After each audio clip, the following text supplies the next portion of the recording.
Earring ambayo huwekwa kwenye sehemu hii ya sikio, ndewe, tunaita kipuli.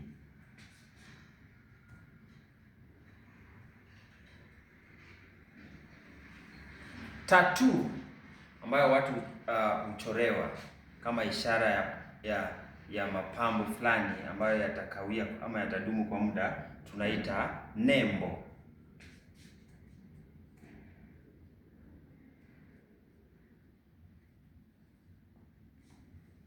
Ankle bells huwekwa kwenye sehemu ya mguu, tunaita njuga.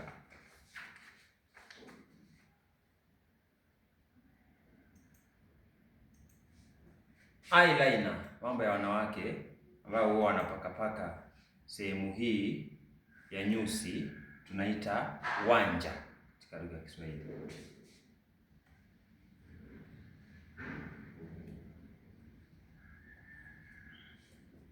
Incense ambayo hata kanisani Wakatoliki wanatumia sana, yule padre. Incense katika lugha ya Kiswahili tunaita ubani.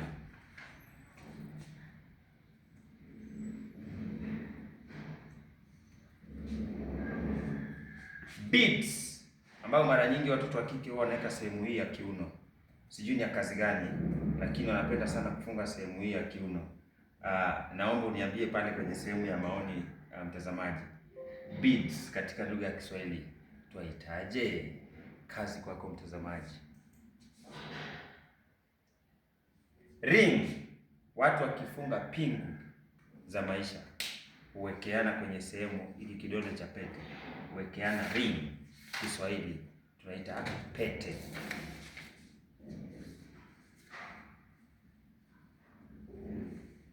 Pingu dogo ya maisha, pete. Bracelet huvaliwa kwenye sehemu hii ya mkono, bracelet tunaita bangili.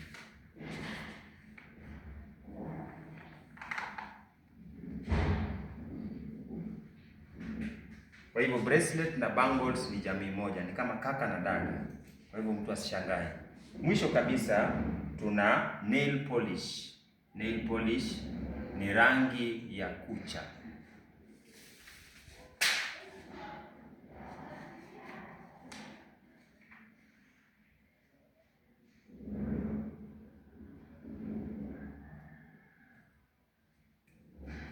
Rangi ya kucha, nail polish. Kwa hivyo hadi kufikia pale sina la ziada. Kama kawaida, asanteni sana kwa kuzidi kunitazama. Follow, like, toa maoni yako kwa maana ya comment pale YouTube. I am Ivan Kenya, ndilo jina kubwa. Kwa hivyo tuendelee pamoja na tusonge mbele pamoja hadi wakati mwingine. Shabash.